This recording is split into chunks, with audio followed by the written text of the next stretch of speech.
Hello my dears, मेरा नाम है सुहेल शफ़ी। आज हम फरारी सीरीज़ में बायोटेक्नोलॉजी प्रिंसिपल्स एंड प्रोसेसेस का वन शॉट पढ़ने जा रहे हैं।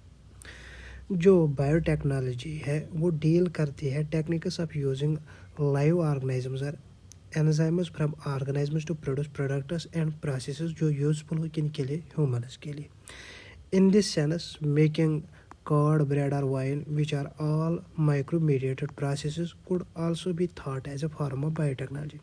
ऐसे पहले माना जाता था कि जो मेकिंग कर्ड यानी कि दही बनाना, ब्रेड मेकिंग या वाइन मेकिंग, जो वो सारे प्रोसेसेस थे ना, उसमें क्या इस्तेमाल होता था, माइक्रोवेव्स इस्तेमाल होते थे। इसीलिए उस टाइम उसको माना जाता था कि जो वो प्रोसेसेस है वो सारी क्या है, वो बायोटेक्नोलॉजी के पार्ट है, इसलिए पहले इसको माना जाता था। However it is used in restricted sense today to prefer to such of those processes which use genetically modified organisms to achieve the same on a larger scale. आज क्या इस्तेमाल किया जाता है, जेनेटिकली मॉडिफाइड ऑर्गेनिजम्स इस्तेमाल किए जाते हैं, उन्हीं को फिर किस में जुड़ा जाता है, बायोटेक्नोलॉजी में जुड़ा जाता है। Further, many other processes or techniques are also included under biotechnology. और भी प्रोसेसेस है और टेक्निक्स है जिनको किसके अंडर माना जाता है, बायोटेक्नोलॉजी के अंडर लिया जाता है। अब एग्जांपल के लिए in vitro fertilisation leading to test tube baby, synthesising a gene and using it, ये भी इसी का पार्ट है बायोटेक्नोलॉजी का। डेवलपिंग ए डीएनए वैक्सीन, ये भी इसी का पार्ट है बायोटेक्नोलॉजी का। करेक्टिंग ए डिफेक्टिव जीन, ये भी किसका पार्ट है, बायोटेक्नोलॉजी का। अब ये याद रखना, ये नीट में तो क्वेश्चन एक डेफिनेटली इससे आता है, याद रखना, इससे आ सकता है इससे क्वेश्चन। 2 क्वेश्चन बायोटेक्नोलॉजी से आते हैं, ये बात याद रखना। ये बहुत ही इंपॉर्टेंट चैप्टर है नीट परस्पेक्टिव से, इसीलिए इसको ध्यान से पढ़ना। पहले ये याद रखना, वहाँ पे आपको ये तो ज़रूर आ सकता है, वहाँ पे आपको एब्रीवेटेड फार्म देंगे, बताएंगे कि इसकी जो फुल फार्म है वो क्या है। इसकी जो फुल फार्म है वो है यूरोपियन फेडरेशन ऑफ बायोटेक्नोलॉजी, याद रखना, इम्पॉर्टेंट है। और इन्होंने एक डेफिनेशन दी थी, वो क्या है, the integration of natural science and organisms cells parts thereof and molecular analogues for products and services, याद रखना, इम्पॉर्टेंट है नीट परस्पेक्टिव से। अब हम बात करेंगे principles of biotechnology. 2 core techniques है जिन्होंने क्या दिया, बर्थ दिया किसको, मॉडर्न बायोटेक्नोलॉजी को, याद रखना। 2 कोर टेक्निक्स है जिन्होंने बर्थ दी किसको, मॉडर्न बायोटेक्नोलॉजी को। एक तो जेनेटिक इंजीनियरिंग, दूसरा क्या था, बायो प्रोसेस इंजीनियरिंग। जो जेनेटिक इंजीनियरिंग है ये क्या है, techniques to alter the chemistry of genetic material, जिसमें क्या क्या आता है, डीएनए और RNA, to introduce these into host organisms and thus the phenotype, thus change the phenotype of the host organism. क्या करते हैं, change phenotype of the host organism. आगे बढ़ते हैं, अब हम बात करेंगे बायो प्रोसेस इंजीनियरिंग की। मेंटेनेंस ऑफ स्टेराइल या माइक्रोबियल कंटेमिनेशन फ्री, जो जिसमें माइक्रोबियल कंटेमिनेशन नहीं पाया जाता। Ambience in chemical engineering processes to enable growth of only the desired microbe or eukaryotic cell in large quantities for the manufacture of biotechnological product, जिसमें क्या क्या आता है, एंटीबायोटिक्स आता है, वैक्सीन्स आते हैं और एंजाइम्स भी आते हैं, और भी कुछ आता है, फिलहाल इतने यहाँ पे दिए हैं। अब हम बात करेंगे जो सेक्सुअल रिप्रोडक्शन है ना, इनका क्या एडवांटेज है ओवर एक्सेक्सुअल रिप्रोडक्शन। पहला, the former provides opportunities for variations, ये अपॉर्चुनिटीज़ प्रोवाइड करता है किसके लिए, वेरिएशनस के लिए। And formulation of unique combinations of genetic setup, some of which may be beneficial, जिसमें कुछ बेनिफिशियल होते हैं ऑर्गेनिज्म के लिए as well as the population, और पॉपुलेशन के लिए भी।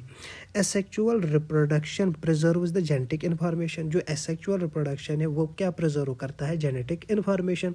While sexual reproduction permits variation, sexual reproduction क्या दिखाता है, वेरिएशन दिखाता है। Traditional hybridization procedures used in plant and animal breeding very often lead to inclusion and multiplication of undesirable genes along with the desired genes। समझ आया। The techniques of genetic engineering, देखो जो techniques है genetic engineering की, वो क्या include करता है, creation of recombinant DNA, use of gene cloning and gene transfer, याद रखना। Over this limitation and overcome this limitation and allow us to isolate and introduce only one or a set of desirable, जिससे की वजह से हमें क्या मिला, खाली हमें क्या मिला, वो डिज़ायरेबल जीन, जो हमें डिज़ायरेबल जीन चाहिए था वही हमें मिला, without introducing undesirable genes into the target organism. अब हम बात करेंगे most likely the piece of DNA would not be able to multiply itself in the progeny cells of the organism. देखो जो कौन है, जो डीएनए है ना, जो पीस ऑफ डीएनए वो खुद ब खुद तो मल्टीप्लाई नहीं करेगा प्रोजेनी सेल्स में, तो फिर वो क्या करते हैं, but when it gets integrated into genome of the recipient, जब उसको जीनोम, जो रेसिपिएंट का जीनोम है उसके साथ इंटीग्रेट किया जाता है, ये तभी मल्टीप्लाई कर पाता है and be inherited along with the host DNA. This is because the alien piece of DNA has become part of a chromosome. वो क्या बनता है फिर, वो बनता है क्रोमोसोम का पार्ट, जिसको फिर एबिलिटी होती है रेप्लिकेट करने की। In a chromosome there is a specific DNA sequence, क्या है, क्रोमोसोम में एक स्पेसिफिक डीएनए सीक्वेंस होती है जिसको हम क्या बोलते हैं, origin of replication, which is responsible for, जो किसके लिए रेस्पॉन्सिबल होता है, याद रखना, initiating replication for the multiplication of any alien piece of DNA in an organism. It needs to be a part of किसका, क्रोमोसोम का, which has a specific sequence known as origin of replication, उसको हम क्या बोलते हैं, origin of replication.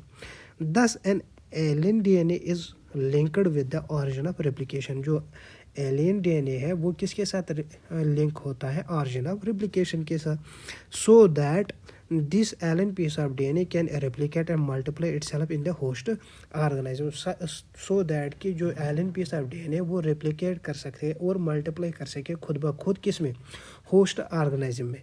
This can also be called, इसको हम क्या कह सकते हैं, क्लोनिंग भी कह सकते हैं, हर making multiple identical copies of any template DNA. आगे बढ़ते हैं, देखो, the construction of first recombinant DNA emerged from the possibility of linking a gene encoded antibiotic resistance किसके साथ, with a native plasmid. Plasmid क्या होता है, याद रखना, इंपॉर्टेंट है, याद रखना, ये क्या होता है, ये autonomously replicating circular extra chromosomal DNA था, क्या है, autonomously replicating circular extra chromosomal DNA, याद रखना, ये सर्कुलर होता है, लेकिन ये क्या होता है, एक्स्ट्रा क्रोमोसोमल, जो क्रोमोसोम के बाहर हो, जो क्रोमोसोम के साथ ना हो, जो क्रोमोसोम के बाहर हो, ऑफ साल्मोनेला टाइफीम्यूरियम, याद रखना। Stanley Cohen and Herbert Boyer accomplished this in case में 1972 by isolating the antibiotic resistance gene by cutting out a piece of DNA, कहाँ से, from a plasmid which was responsible for conferring antibiotic resistance, याद रखना। वो क्या कर रहा था, एंटीबायोटिक, मतलब वो रेजिस्टेंस के लिए जो एंटीबायोटिक कन्फरिंग एंटीबायोटिक रेजिस्टेंस, इसको याद रखना क्योंकि नीट में क्वेश्चन आ सकता है, यहाँ से तो ज़रूर क्वेश्चन आएगा नीट के लिए, याद रखना, इंपॉर्टेंट है। The cutting of DNA at specific location has become possible with the discovery of so-called, ये कब पॉसिबल बना, जब रिस्ट्रिक्शन एंजाइम्स की डिस्कवरी हो गई, इनको हम मॉलिक्यूलर सीजर्स कहते हैं। The cut piece of DNA was then linked with the plasmid DNA, उसको किसके साथ लिंक किया गया, प्लाज्मिड डीएनए के साथ। जो प्लाज्मिड डीएनए है ना, ये एक्ट करता है vectors to transfer the piece of DNA attached to it. You probably know that mosquito acts as an insect vector, आपको तो पता ही होगा mosquito act क्या करता है, insect vector to transfer the malarial parasite into human body। in the same way, जिस तरह मतलब वो mosquito act as करता है insect parasite, उसी तरह ये plasmid भी क्या करता है, as vector act करता है to deliver an alien piece of DNA into the host organism। The linking of antibiotic resistant gene with the plasmid vector became possible with the enzyme DNA ligase, किसके बदौलत, DNA ligase के बदौलत, जो act कहाँ पे करता है, on cut DNA molecules and join their ends, और क्या करता है, ज्वाइन करता है इसके एंड्स को।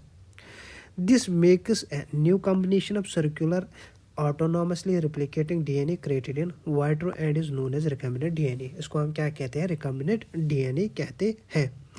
When this DNA is transferred into Escherichia coli a bacterium closely related to Salmonella, ये क्लोजली रिलेटेड किसके साथ होता है, साल्मोनेला टाइफीम्यूरियम के साथ। It could replicate using the new host's DNA polymerase enzyme and make multiple copies, क्या बनाता है, multiple copies बनाता है। The ability to multiply copies of antibiotic resistant gene in E coli was called cloning, उसको हम क्या कहते हैं, क्लोनिंग कहते हैं of antibiotic resistant gene in E coli.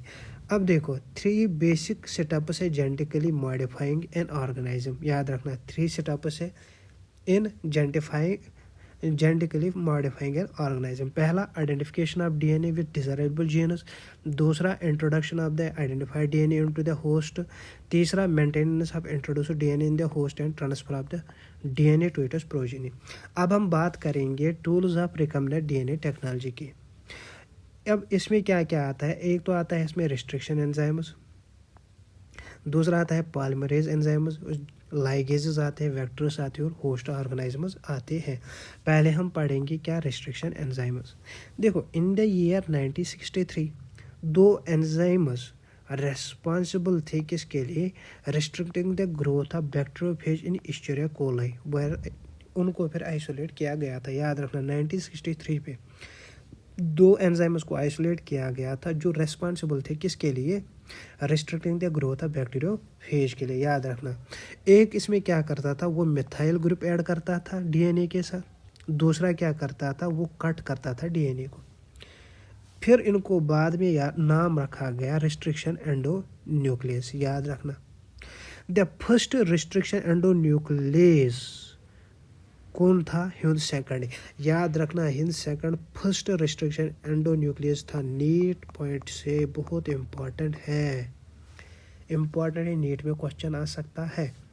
Whose functioning depend on a specific DNA nucleotide sequence was isolated and characterized 5 years later. It was found that Hughes second always cut DNA molecules at a particular point by recognizing a specific sequence of 6 base pairs। important है, NEET में question आया है क्योंकि वो कैसे उसको recognise करता है, a specific sequence of 6 base pairs। This specific base sequence is known as the recombination sequence for Hughes second। याद रखना उसको हम क्या कहते हैं, recombination sequence for Hughes second। Besides Hughes second के अलावा आज more than 900 restriction enzymes है, कितने, more than 900 that have been isolated, जिनको आइसोलेट किया गया है from over 230 strains of bacteria, each of which recognize different recognition sequences। The convention for naming these enzymes is the first letter of the name comes from the genus। कहाँ से, genus से, और जो 2 letters है वो कहाँ से, species of the prokaryotic cell from which they were isolated। For example, EcoRI comes from the Escherichia coli RY13। In EcoRI the letter R is derived from the name of the strain। कहाँ से, are कहाँ से derive होता है, name of the strain.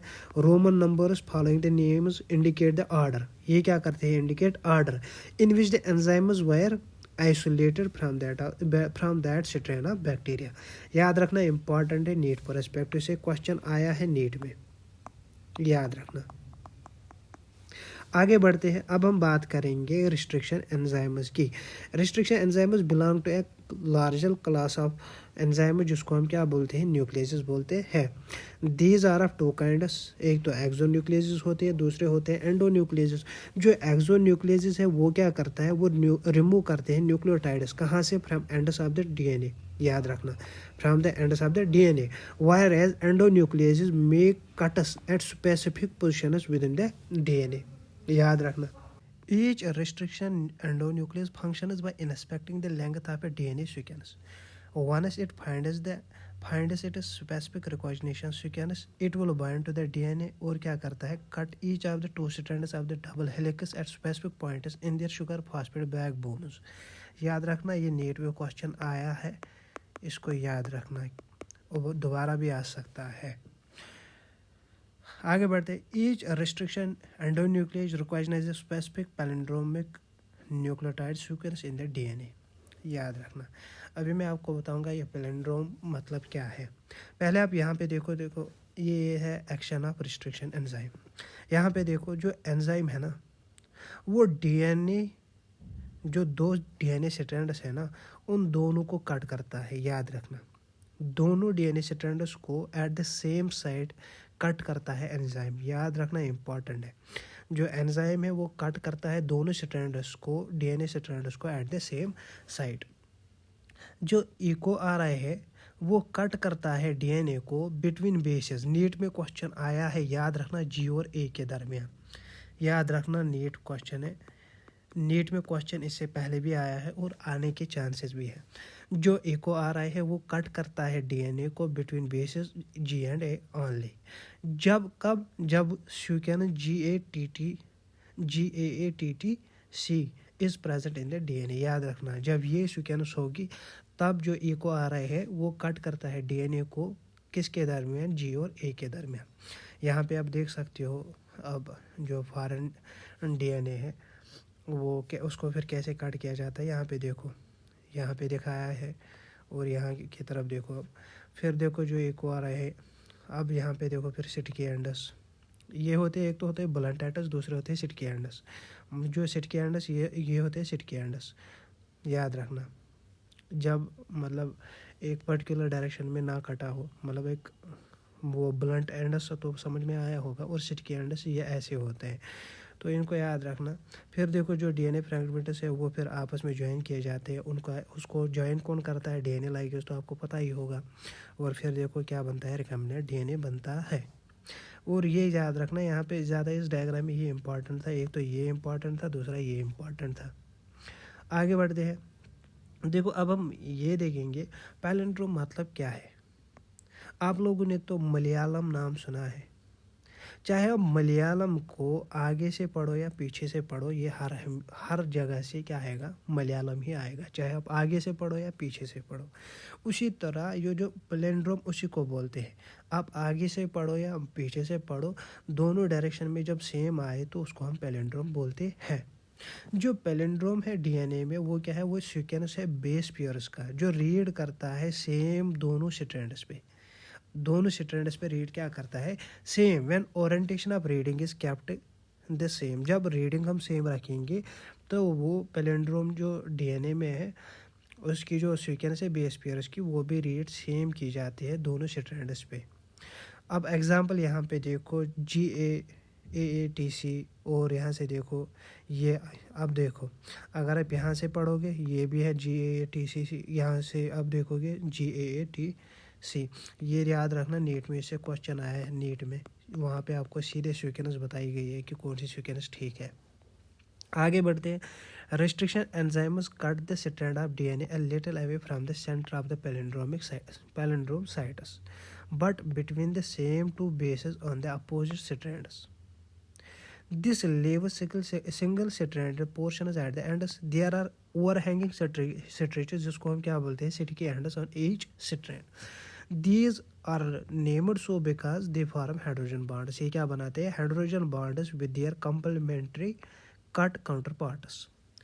ये this stickiness of the ends ये क्या करता है, फैसिलिटेट करता है action of the enzyme DNA ligase.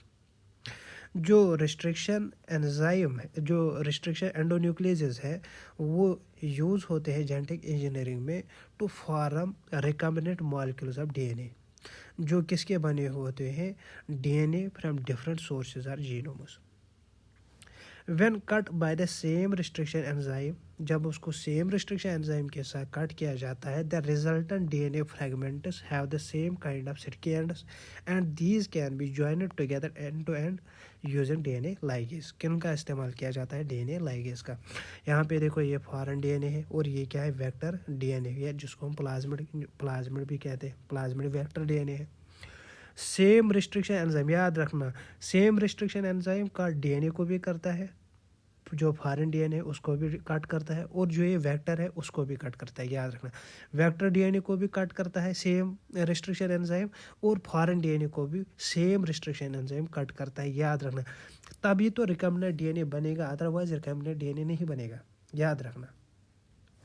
और जो फिर आप देखो जो लाइगेजेस है वो क्या करता है, वो फॉरेन डीएनए उसको ज्वाइन करता है प्लाज्मिड के साथ, फिर क्या बनता है रिकम्बिनेंट डीएनए मॉलिक्यूल, और फिर ट्रांसफ़र किया जाता है इनको किसमें, सेल में, और सेल क्या करती है, डिवाइड करती है, और इससे फिर क्या ये भी मल्टीप्लाई हो जाता है किसके साथ, जो रिकम्बिनेंट डीएनए है वो फिर जो सेल का डीएनए उसके साथ फिर रेप्लिकेट होता रहता है। आगे बढ़ते हैं, अब हम बात करेंगे किसकी, unless one cuts the vector and the source DNA with the same restriction enzyme, the recombinant vector molecule cannot be created। याद रखना इम्पॉर्टेंट है, जब तक आप वेक्टर और सोर्स डीएनए जो अभी मैं कह रहा था एक ही सेम रिस्ट्रिक्शन एंजाइम से नहीं करोगे तब तक आपको रिकम्बिनेंट वेक्टर मॉलिक्यूल नहीं मिलेगा, ये बात याद रखना। अब हम बात करेंगे separation and isolation of DNA fragments की। The cutting of DNA by restriction endonucleases results in the fragments of DNA. क्या मिलता है fragments of DNA, these fragments can be separated by technique जिसको हम क्या बोलते हैं, जेल इलेक्ट्रोफोरेसिस।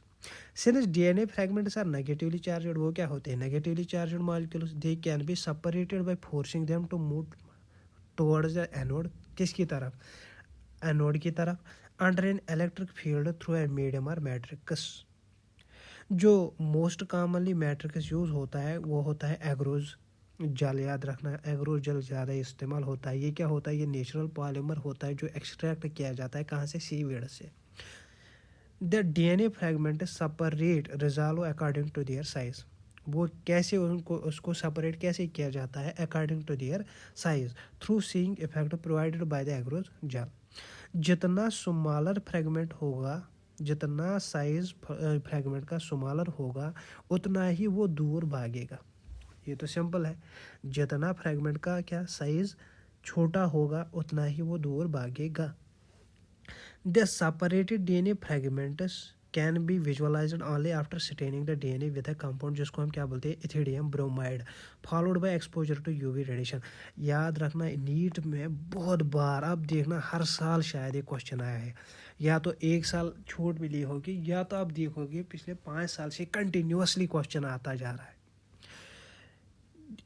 अब ये किससे हम इसको स्टैंड करते हैं, इथिडियम ब्रोमाइड, याद रखना, followed by the exposure to UV radiation. हम इसको विजिबल लाइट में नहीं देख सकते, याद रखना, और विदाउट स्टेनिंग भी नहीं देख सकते हैं। You can see bright orange coloured bands of DNA in ethidium bromide standard gel exposure to UV light. Important है, याद रखना नीट परस्पेक्टिव से। The separated bands of DNA are cut out from the agrogel और extracted from the gel phase। इसको हम क्या बोलते हैं, इल्यूजन बोलते हैं। इल्यूशन क्या होता है, जो डीएनए जो बैंड सेपरेटेड बैंड जो डीएनए के है उसको कट आउट किया जाता है कहाँ से, एग्रोजल से, और एक्सट्रैक्ट किया जाता है जेल पीस से, इसको हम बोलते हैं evolution. The DNA fragment is purified in this way are usually in constructing recombinant DNA by joining them with the cloning vectors। अब हम बात करेंगे cloning vectors की। Plasmids and bacteriophages have the ability to replicate within bacterial cells independent of the control of chromosomal DNA। याद रखना, जो plasmids और bacteriophages है इनके पास एबिलिटी होती है, ये रिप्लिकेट करते हैं with in bacterial cells independent of the control of chromosomal DNA. याद रखना, bacteriophages because of their high number per cell have very high copy numbers of their genome within the bacterial cells। इनके पास क्या होता है, high copy number होता है, ये multiply ज़्यादा करते हैं। some plasmids may have only 1 or 2 copies per cell, किसी के पास 1 या 2 copies होते हैं per cell, या while others may have 15 to 100 copies per cell, कुछ के पास क्या होते हैं 15 to 100 भी होते हैं। their numbers can go even higher, वो हायर भी जा सकता है। If we are able to link an alien piece of DNA with bacteriophage और plasmid DNA we can multiply its numbers equal to the number copy number of the plasmid और bacteriophage. Vectors used at present are engineered in such a way that they help in easy linking of foreign DNA and selection of recombinants from कहाँ से, non recombinants से। अब देखो कुछ features दिए गए हैं that are required to facilitate cloning into a vector. पहला क्या है, origin of replication ORI। This is a sequence from where replication start, जहाँ से रेप्लिकेशन स्टार्ट होती है, and any piece of DNA when linked to this sequence can be made to replicate within the host cells. अब जो ये sequence है ना, ये रेस्पॉन्सिबल होती है, देखो ये रेस्पॉन्सिबल होती है controlling the copy number of the linked DNA. Important है, नीट परस्पेक्टिव से याद रखना, ये रेस्पॉन्सिबल होता है for controlling the copy number of the linked DNA. So if one wants to recover many copies of the target DNA, it should be cloned in a vector whose origin supports high copy number। याद रखना, एक तो replicate होता है यही से, दूसरा क्या होता है, ये कंट्रोल करता है copy number of the linked DNA. याद रखना, 2 पॉइंट है इसके। सिलेक्टेबल मार्कर, अब इसकी बात करेंगे। In addition to ORI the vector requires selectable marker which help us in identifying and eliminating non-transformants and selectively permitting the growth of the transformants। important है, NEET में क्वेश्चन आ चुका है। अब ट्रांसफॉर्मेशन क्या है, ये एक प्रोसीजर है through which a piece of DNA is introduced in a host bacteria. याद रखना, ट्रांसफॉर्मेशन क्या है, इंपॉर्टेंट है, नीट परस्पेक्टिव से वहाँ पे नीट में क्वेश्चन आ सकता है। जो ट्रांसफॉर्मेशन है, ये एक प्रोसीजर है through which a piece of DNA is introduced, किसमें, होस्ट बैक्टीरियम में। Normally the gene is encoding resistance to antibiotics such as ampicillin, chloramphenicol, tetracycline, or kanamycin are considered useful selectable markers for E. coli. The normal E. coli cells do not carry resistance against any of these antibiotics। अब हम बात करेंगे cloning sites की। In order to link the alien DNA, the vector needs to have a very few, preferably single recognition sites। इनके पास क्या होनी चाहिए, preferably single recognition sites होनी चाहिए for commonly used restriction enzymes. Presence of more than one recognition sites with in the vector will generate several fragments which will complicate the gene cloning. अगर ज़्यादा से ज़्यादा रिकॉग्निशन साइट्स होंगी तो उससे क्या होगा, वो कॉम्प्लिकेट बनाएगा ना किसको, जीन क्लोनिंग को। The ligation of alien DNA is carried out at a restriction site present in one of the 2 antibiotic resistant genes। अब एग्जाम्पल के लिए, you can ligate a foreign DNA at कहाँ पे, BAMH1 site of tetracycline. पहले आप इस diagram की तरफ ध्यान दो। देखो मैंने उस टाइम इसको याद कैसे रखा था, एक हुमैरा बस पीटो परवी पीटो परवी सुहेल नहीं मानेगा। उस टाइम मैंने ऐसे याद रखा था, एक हुमैरा बस पीटो परवी सुहेल फिर वी सुहेल नहीं मानेगा। ये मैंने उस टाइम ऐसे याद रखा था। एक मतलब EcoRI, E मतलब EcoRI, C मतलब क्लाफस्ट, ह्यूमेरा मतलब हिंथर्ड, B मतलब BMH। ये इसको अंदर से मैंने याद रखा था आयोटा। ए का कोई मीनिंग नहीं है, ए मतलब एम्पिसिलिन आर, ओ मतलब ORI, आर मतलब ROP, टी मतलब टेट्रासाइक्लिन आर। इसको याद रखना, ऐसे याद रखना। अब जैसे आपको ट्रिक अच्छे लगे वैसे बनाना। और यहाँ से देखो, जो ROP है वो कोड करता है किसके लिए, protein involve in the replication of the plasmid. याद रखना। और एंटीबायोटिक रेजिस्टेंस जीन्स कौन कौन से हैं, एक तो MPR है और दूसरा कौन है, TET-R। याद रखना।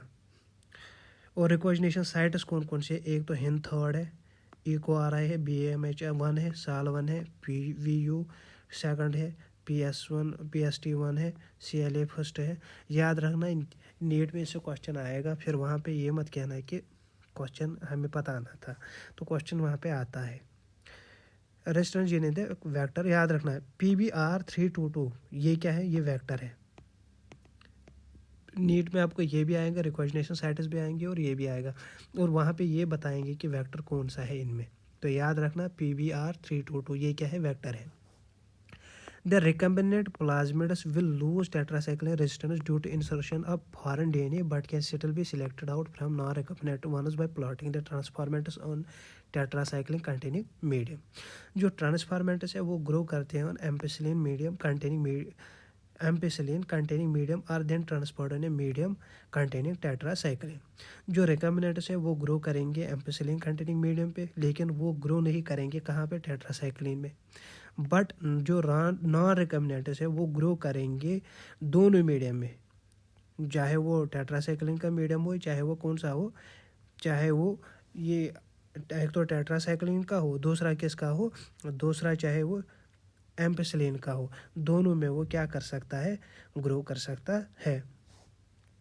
In this case, one antibiotic resistant gene helps in selecting the transformants, whereas the other antibiotic resistance gene gets inactivated due to insertion of alien DNA and helps in selection of recombinants. जो selection है recombinants की due to inactivation of antibiotics is a cumbersome procedure because it requires simultaneous plating on two plates having different antibiotics. अब therefore alternative जो selectable markers है have been developed which differentiate recombinant, जो differentiate करते हैं recombinants को कहाँ से, non recombinants से, on the basis of their ability to produce colour. याद रखना, in the presence of chromogenic substrate. In this देखो जो रिकम्बिनेंट डीएनए है is inserted with in the coding sequence of an enzyme जो क्या है, beta glycosidase. इससे क्या होता है, this results into inactivation of the gene for synthesis of this enzyme which is referred to as insertional inactivation. The presence of a chromogenic substrate gives blue colored colonies. देखो अगर plasmid bacteria में है ना वो produce नहीं करेगा, in the bacteria does not have an insert, जब उसके पास इंसर्ट ना हो तब वो क्या ब्लू कलर प्रोड्यूस करता है. अगर उसमें क्या होगा, उसमें इंसर्ट होगा, याद रखना, तो वो क्या करेगा, वो कलर प्रोड्यूस नहीं करेगा. ये बात याद रखना, वो insertion inactivation of beta glycosidase gene करेगा जिसकी वजह से वो कलर प्रोड्यूस नहीं कर पाएगा. These are identified as recombinant colonies. इनको हम क्या बोलेंगे, रिकम्बिनेंट कॉलोनी. अब हम पढ़ेंगे vectors for cloning genes in plants and animals. जो एक्रोबैक्टीरियम ट्यूमेफिशंस है वो पैथोजन है सेवरल डाइकॉट प्लांट्स का, is able to deliver a piece of DNA known as T DNA to transfer normal plant cells किस में, ट्यूमर सेल्स में, and direct these tumour cells to produce a chemical required by the pathogen. Similarly जो retroviruses है किन में, animals में, उनके पास भी एबिलिटी होती है transfer normal sales into cancerous cells. A better understanding of the art of delivering genes by pathogens in their eukaryotic hosts has generated knowledge to transfer these tools of pathogens into useful vectors for delivering genes of interest to humans. अब देखो जो tumour inducing plasmid है ना, किनका, agrobacterium ट्यूमेफिशंस, उनको modify किया गया into ए cloning vector जो अब पैथोजेनिक नहीं है. उसको मतलब वो पहले पैथोजेनिक था, उसको फिर मॉडिफाई किया गया, फिर वो पैथोजेनिक नहीं रहा, फिर वो इस्तेमाल हुआ किस में, जेनेटिक इंजीनियरिंग में. But is still able to use the mechanisms to deliver genes of interest into a variety of plants. वो जो मैं भी कह रहा था. अब जो रेट्रोवायरसेस है उनको भी क्या किया गया, डिसआर्म किया गया और इनको यूज़ किया गया है अब किस में, to deliver desirable genes into animal cells. So once a gene or a DNA fragment has been ligated into a suitable vector, it is transferred into a bacterial plant or animal host where it multiplies. अब हम बात करेंगे competent host की for transformation with recombinant DNA. जो DNA है वो hydrophilic molecule है, it cannot pass through cell membrane, ये तो सीधी बात है. In order to force bacteria to take up the plasmid, the bacterial cells must be first made competent to take up DNA. This is done by treating them with a specific concentration of divalent cation, जिसमें कौन आता है, calcium. याद रखना important है NEET perspective से, NEET में question आता ही आता है. which increases the efficiency with which DNA enters the bacterium through pores in its cell wall. जो recombinant DNA है can then be forced into such cells by incubating the cells with recombinant DNA on ice, followed by placing them briefly at 42 degree centigrade heat shock, then putting them back on ice. This enables जिसकी वजह से क्या होता है, जो bacteria है वो recombinant DNA लेता है. This is not the only way to introduce alien DNA into host cells. ये एक ही रास्ता नहीं है। अगर आप ह्यूमन्स में देखोगे, जो मतलब एनिमल्स में देखोगे, उनमें माइक्रो इंजेक्शंस का इस्तेमाल किया जाता है। जो रिकम्बिनेंट डीएनए है, उस माइक्रो इंजेक्शन के बदौलत जो रिकम्बिनेंट डीएनए उसको डायरेक्टली इंजेक्ट किया जाता है nucleus of a animal cell. In another method suitable for plants. ये किन के लिए सूटेबल है? प्लांट्स के लिए। जो सेल्स है उनको बम्बार्ड किया जाता है with high velocity micro particles of gold और tungsten coated with DNA in a method, जिसको हम बोलते हैं बायोलिस्टिक्स और जीन गन बोलते हैं। याद रखना, नीट में क्वेश्चन आ सकता है। And the last method uses disarmed pathogen vectors, which when allowed to infect the cell, transfer their recombinant DNA to host. अब हम बात करेंगे processes of recombinant DNA technology. जो रिकम्बिनेंट डीएनए टेक्नोलॉजी है वो इन्वॉल्व करती है सेवरल स्टेप्स। अब उसमें क्या क्या आता है? आइसोलेशन ऑफ डीएनए आता है, fragmentation of DNA by restriction endonuclease, isolation of a desired DNA fragment, ligation of the DNA fragment into a vector, transferring the recombinant DNA into host, culturing the host cells in a medium at large scale and extraction of the desired product.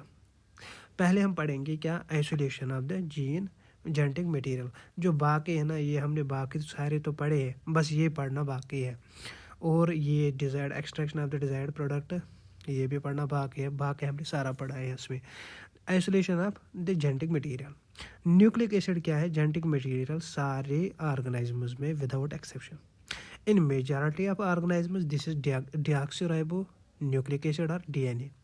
In order to cut the DNA with restriction enzymes, it needs to be in pure form.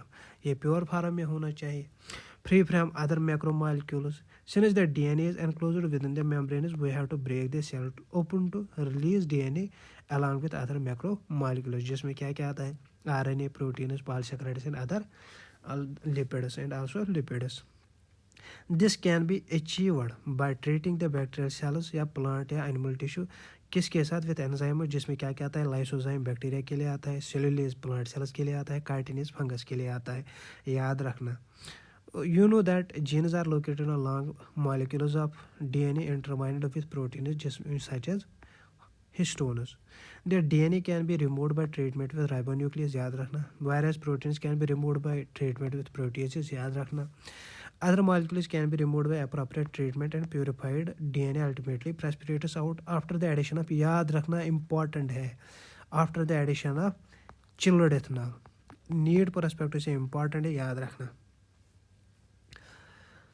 अब cutting of DNA at specific locations. Restriction enzyme digestions are performed by incubating purified DNA molecules with the restriction enzyme at the optimal conditions for that specific enzyme. जो agarose gel electrophoresis है is employed to check the progression of a restriction enzyme digestion. जो DNA है वो क्या है? Negatively charged molecule है, hence it moves towards the positive electrode. वो किसकी तरफ मूव करता है? पॉजिटिव इलेक्ट्रोड की तरफ। जो ये प्रोसेस है उसको रिपीट किया जाता है with the vector DNA also. The joining of DNA involves several processes after having cut the source DNA as well as the vector DNA with a specific restriction enzyme. जो cut out gene of interest है from the source DNA and the cut vector with space are mixed and ligases added. This results in the preparation of recombinant DNA. अब हम बात करेंगे amplification of gene of interest using PCR. PCR stands for polymerase chain reaction, याद रखना, important है। In this reaction, multiple copies of gene or DNA of interest is synthesized in vitro using two sets of primers, small chemically synthesized oligonucleotides that are complementary into the regions of DNA and the enzyme DNA polymerase, याद रखना। The enzyme extends the primers using the nucleotides provided in the reaction and the genomic DNA as template.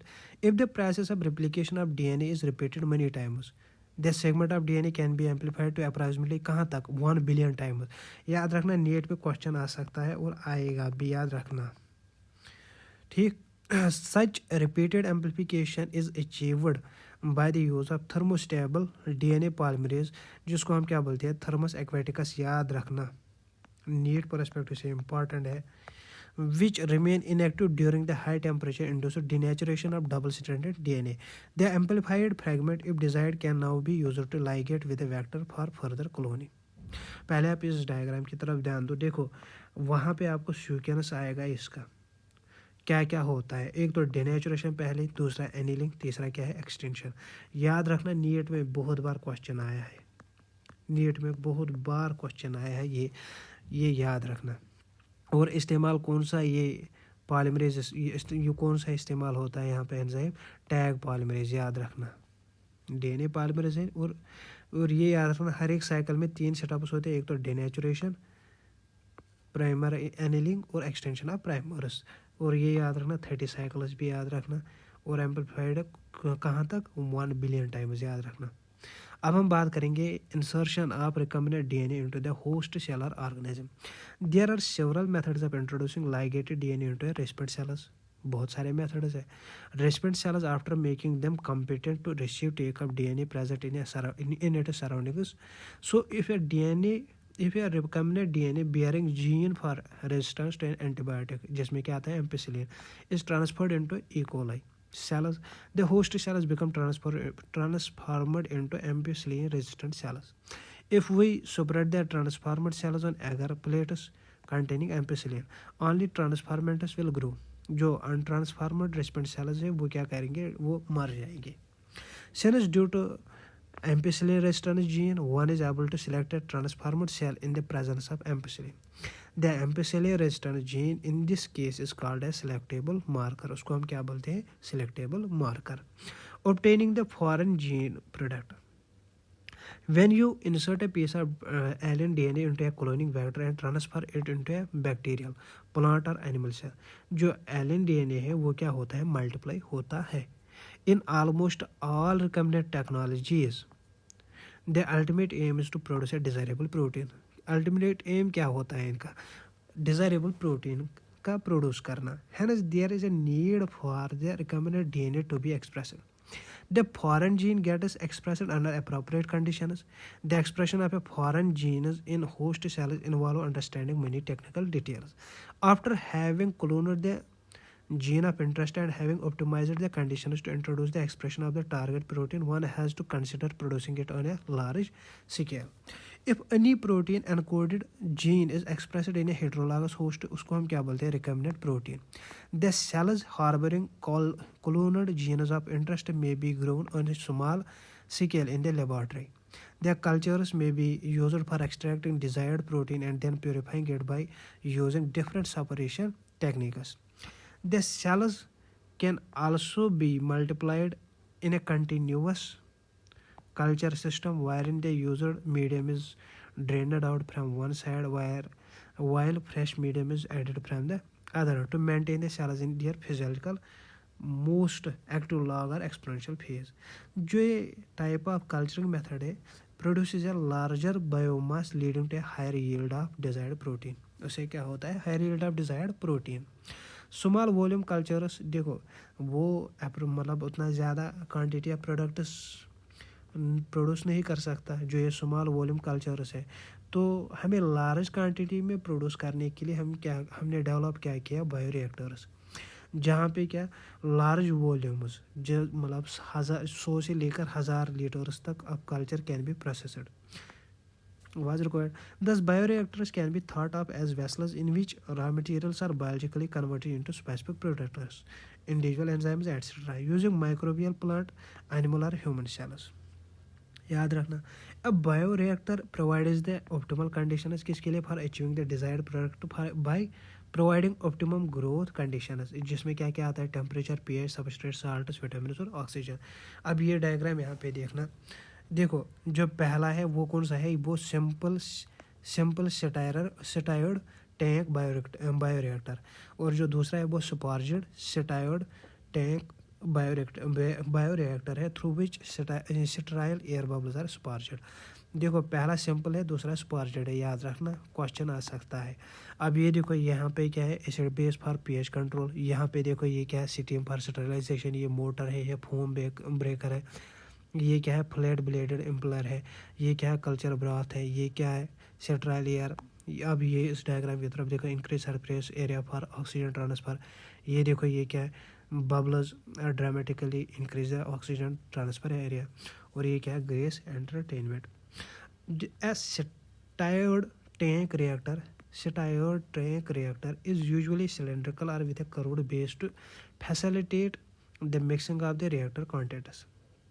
The stirrer facilitates even mixed and oxygen availability throughout the bioreactor. याद रखना important है NEET perspective से, question आ सकता है NEET में। Alternatively, air can be bubbled through the reactor. The bioreactor has an agitator system. इसके पास क्या है, एक तो है agitator system and oxygen deliver system, दूसरा क्या है फोम कंट्रोल सिस्टम, और क्या है टेम्परेचर कंट्रोल सिस्टम, और क्या है पीएच कंट्रोल सिस्टम, और sampling port so that small volumes of the culture can be withdrawn periodically. अब ये लास्ट, आज का लास्ट टॉपिक है कौन, down stream processing. After completion of the biosynthetic stage, the product has to be subjected through a series of processes before it is ready for marketing as a finished product. अब इस process में क्या क्या आता है, एक तो आता है सेपरेशन, दूसरा आता है प्योरिफिकेशन। ये मैंने इसको ट्रक बनाई थी डीएसपी। आप लोगों तो अगर पुलिस के बारे में पता होगा तो वहाँ पे एक रैंक होती है डीएसपी, तो उसी के आधार पे मैंने ये ट्रक बनाई थी। डी मतलब हो गया डाउन स्ट्रीम प्रोसेसिंग, एस मतलब सेपरेशन, पी मतलब purification, which are collectively referred as downstream processing. याद रखना जो मैं अभी कह रहा था। अब जो ये डाउन स्ट्रीम प्रोसेसिंग है, ये दो चीज़ों से बनी है, सेपरेशन और प्योरिफिकेशन के लिए। The product has to be formulated with suitable preservatives. अब इस प्रोडक्ट को कुछ प्रिजर्वेटिव्स के थ्रू मतलब इसको फॉर्मुलेट किया जाता है with suitable preservatives. Such formulations has to undergo through clinical trials as in case of drugs. ठीक, strict quality control testing for each product is also required. That downstream processing and quality control testing vary from product to product. वो क्या करता है, very करता है from product to product. इसी के साथ ये चैप्टर हुआ ख़त्म। मुझे दीजिए इजाज़त। अल्लाह हाफिज़।